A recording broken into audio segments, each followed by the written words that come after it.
Ce mardi 7 novembre, dans cette affaire sans corps, sans aveu et sans scène de crime que représente l'affaire Delphine Jubilard, le parquet requiert le renvoi du mari de l'infirmière, Cédric Jubilard, devant les assises pour meurtre. On apprend aussi que ce dernier aurait pu être rémunéré pour ses interventions. La disparition de Delphine Jubilard, mère de famille de 2 jeunes enfants, une nuit de décembre 2020 à Cagnac-les-Mines près d'Albi n'a toujours pas trouvé le mot de la fin. Mais dans cette affaire sans corps, sans aveu et sans scène de crime, le parquet requiert le renvoi du mari de l'infirmière, Cédric Jubilard, devant les assises pour meurtre.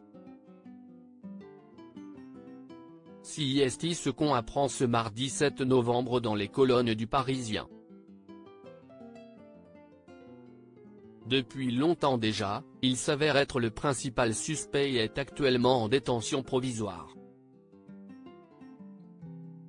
Une paire de lunettes cassées retrouvées près du canapé, les déclarations de Louis Jubilard, leur fils, à propos d'une dispute qui aurait éclaté entre ses parents vers 23h10, mais aussi le comportement suspect adopté par Cédric Jubilard après la découverte de la disparition. Tout porte à croire que le mari de l'infirmière de 33 ans s'est débarrassé de son épouse. Et on l'apprend que celui-ci aurait bien voulu rémunérer pour ses interventions. Le ministère public retient en effet la seule obsession de Cédric Jubilard. Par la suite, son seul intérêt sera sa nouvelle notoriété, dont il a su jouer auprès de journalistes pour tenter d'être rémunéré lors de ses prises de parole, ses proches remarquant son profond désintérêt à l'égard des recherches, apprend-on. Dès la disparition de son épouse Delphine, le mis en cause a rapidement cessé de l'appeler et s'est d'ailleurs imaginé retrouver un cadavre, puis l'a dénigré auprès de plusieurs personnes, y compris plus tard devant l'expert psychiatrique et l'expert psychologue qu'il a rencontré, rapporte le ministère public.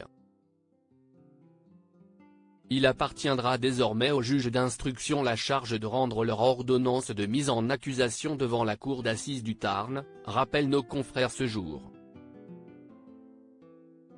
Une ordonnance dont les avocats de la défense auront la possibilité de faire appel, est-il ajouté. Interrogé par l'AFP, l'un des avocats des parties civiles, Melour Naka Sharfi, a confirmé avoir reçu le réquisitoire définitif du parquet.